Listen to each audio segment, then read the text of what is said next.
Hi, this is Anita Scott. Thank you so much for joining me for this Empower Hour. Again, my name is Anita Scott. I'm the founder of Evolving Humankind, and this Power Hour is to help relieve some of the stress that we're all going through in our life due to the pandemic and these crazy times. We're all looking for ways to help, and this is my simple way by offering tools and tips that can help relieve stress.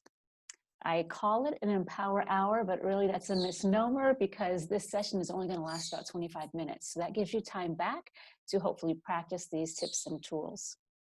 I'm going to switch now to the slide mode, so please bear with me while I pull those slides up. Okay, you should be seeing those slides now. I'm going to go in screen show mode. Any moment. All right, wonderful. So right out of the gate, I want to dive into the first tip. You know, right now there's a lot of uncertainty and anxiety and stressors, and they're coming from everywhere. And in case you need to disengage before we get to the rest of the tips and tools, I want to make sure you at least have this one in your pocket. The most important thing we can do for ourselves and for our own wellness is take care of ourselves. Be kind and offer yourself much love and compassion.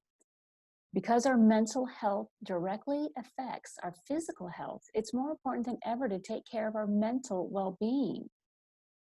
So be kind to yourself. Do little things throughout the day that make you happy. Sit for 5 minutes and drink a tea. Read a book. Take a little walk. Eat a piece of candy. Whatever it is, don't beat yourself up about the way you're feeling. It's normal. Be kind and compassionate to yourself. All right, well, my intention for this session is to give you a virtual hug by providing you with some information and tools that empower you. The information and tips I'm sharing can go a long way in relieving some of the mental craziness we're dealing with today. Here are our topics. We start with a short discussion on our current situation before moving into basic science to demonstrate how thoughts are literal things and simple physics to demonstrate why and how your thoughts have power. If you're like me, when I know how something works on a literal level, it helps me have greater success in applying it. Then I'll provide 8 more tips, and we're going to play with applying a few right here in this session. Then I'll give you a link to a free downloadable tool that's powerful in shifting your focus when you're finding it hard to think positively.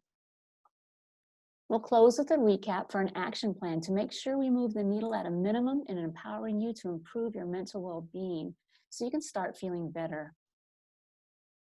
Jumping into it, the first topic will be defining what's within our span of control.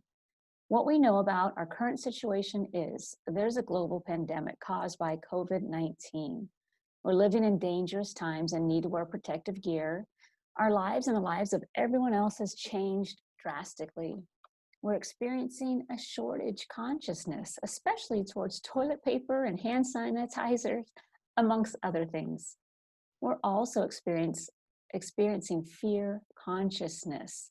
So besides the potential for all of us or our loved ones to get sick, it's the uncertainty of that causes fear, and the uncertainty of our jobs and economic factors and so on.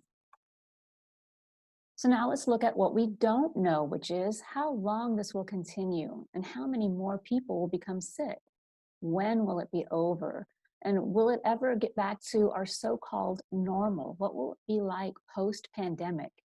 And there's a lot more. So much is out of our control right now. What can help us feel better is regaining a sense of control. So with that in mind, today we're going to focus on what's under our span of control.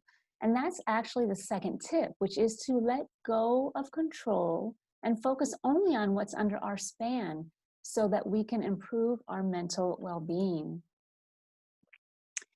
That means you want to try and let go of worrying about anything you can't control or influence. Again, that alone should offer you some relief.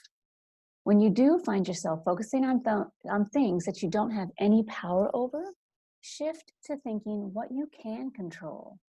So what do we have control over? If you think about it, the only thing we really have control over is what we think and do. And actually, we don't even do anything usually or take action unless we first think about it. So it could be said that our thoughts, what we choose to think about, is the only true thing we have the power to control. Now, if you think that's a trivial thing, you're mistaken, because our thoughts are actually really powerful. I think you've probably heard that a million times before. Everyone says that thoughts have power. But do you know literally how that is? Most people don't. And when you don't know how your very own thoughts are things of great power, then saying thoughts have power isn't very helpful. Thoughts are more powerful than most people realize. So we're going to dive into a little bit of brain science to explain how that is. The first thing to know is that each thought you have fires neurons, and those firing neurons produce electromagnetic waves that emit frequencies outwards. Those frequencies that are emitted vary from high to low, depending on what you're thinking about. Positive thoughts produce high frequencies, and negative thoughts produce low frequencies. This is how it's said thoughts are things. Because in the literal sense, your thoughts are energy in the form of frequencies. Seeing how thoughts are literal things that emanate helps us understand Dr. Emoto's research. Dr. Emoto's research claims that human speech or thoughts have dramatic effects on water. He exposed water to different pictures, music, and words. Then he froze the water and took microscopic pictures. You see, positive terms render beautiful crystal shapes like thank you, angel, truth, spirit, love, gratitude, and I can do it. On the other hand, negative terms and frequencies produce the images you see here to the right.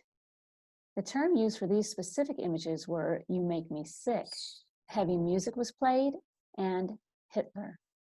Since Dr. Emoto's studies, there have been numerous similar studies, and all have astonishing results that are similar. So let's consider now, when you have a thought, where does it go?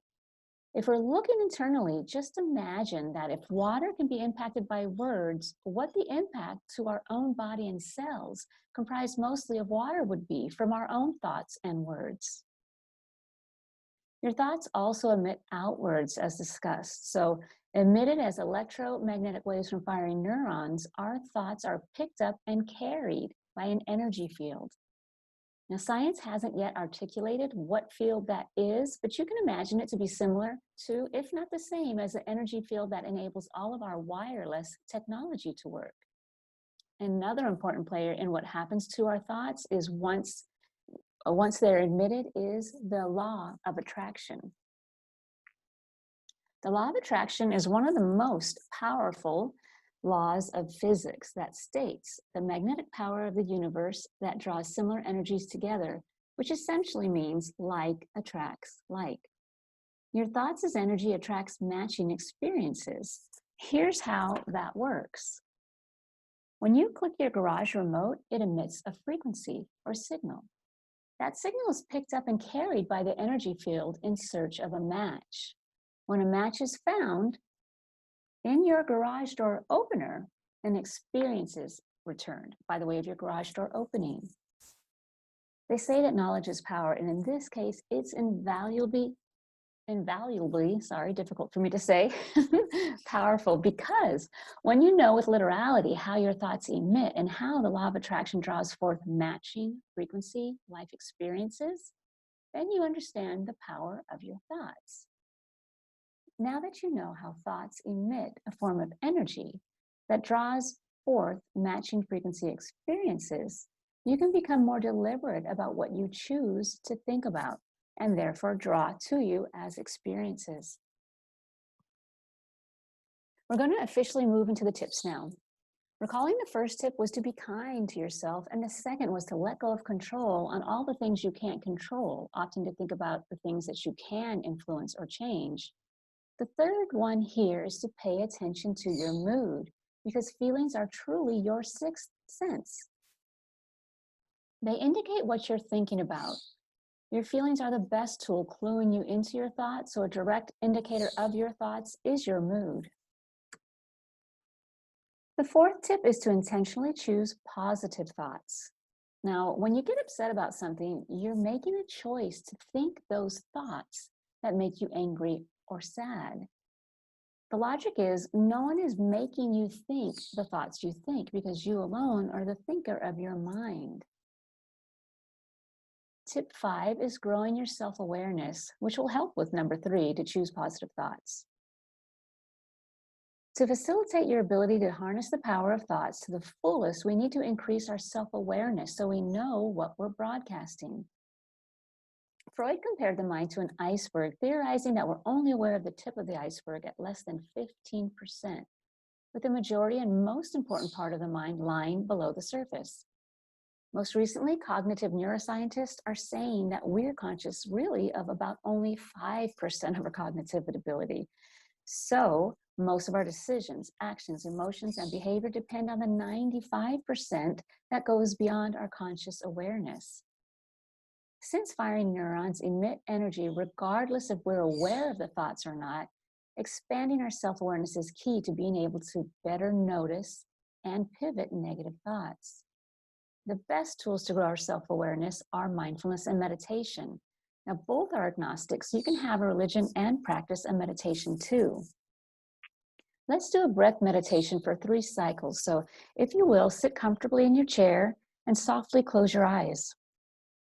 For a count of 4, focus on your breath and inhale.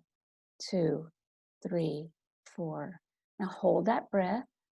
2, 3, 4. And exhale. 2, 3, 4. Inhale. 2, 3, 4. Hold. 2, 3, 4. And release. 2, 3, 4. Inhale. 2, 3, 4. Hold. 2, 3, 4. And release. 2, 3, 4. Good job. Go ahead and open your eyes and resume breathing naturally. When you practice this again on your own, feel free to modify it by changing the count or not holding your breath in between. It really doesn't matter. The objective is to move your thoughts to your breath and keep your thoughts there. Now let's give mindfulness a try. In this moment, feel the sensation of the seat that's beneath you, providing comfort and support. Feel the weight of your arms. Feel the weight of your legs. That's it. You did it. You created a mini moment of mindfulness.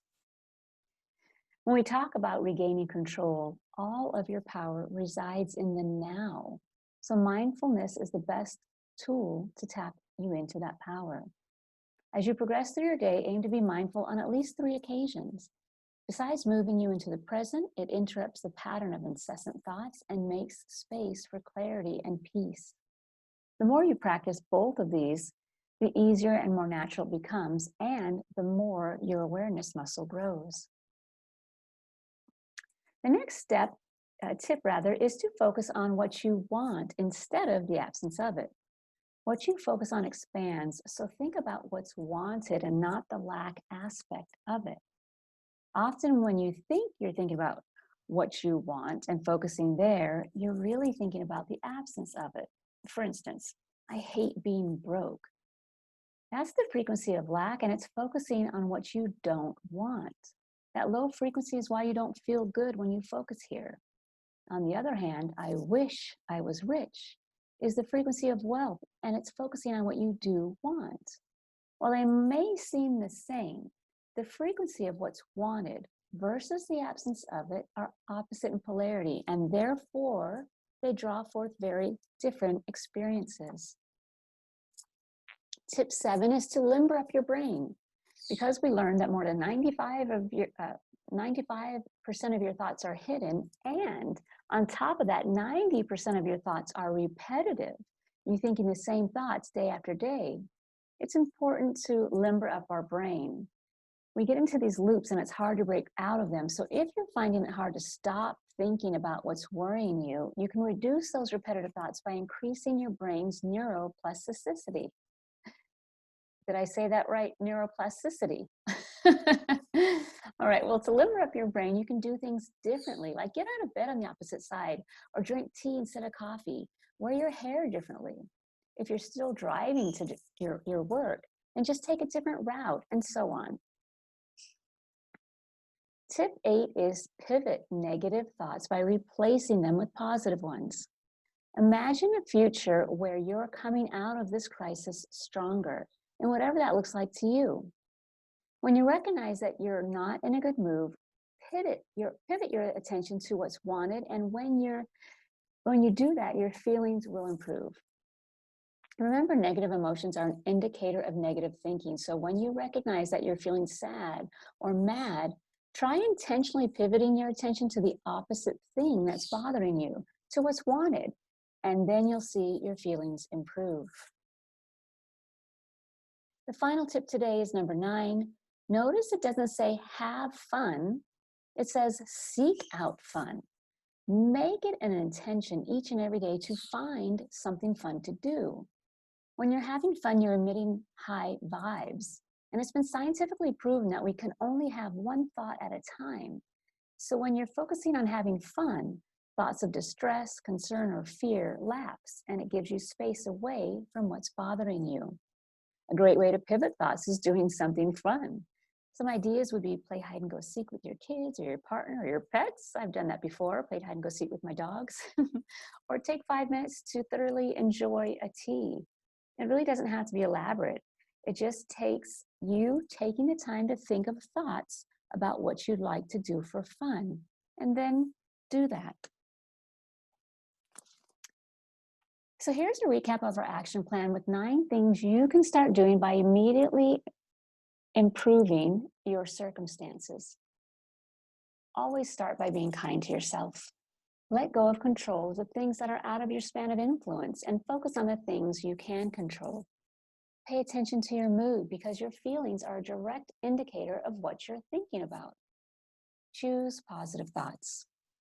Grow your self-awareness through mindfulness and meditation, and focus on what's wanted instead of the absence of it, because each one is different in polarity and will draw forth really different experiences.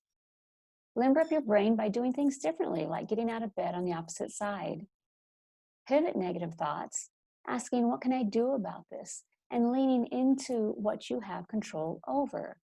And the final one, seek out fun. Intentionally thinking about ways you can have fun each and every day. These simple actions and activities have the power to transform your mind and your life and increase your happiness. A caveat is to use the ones that resonate and just leave behind the rest. Now, in just a moment, I'm going to provide the link to the free exercise, but I want to be sure you have my contact information so we don't lose touch.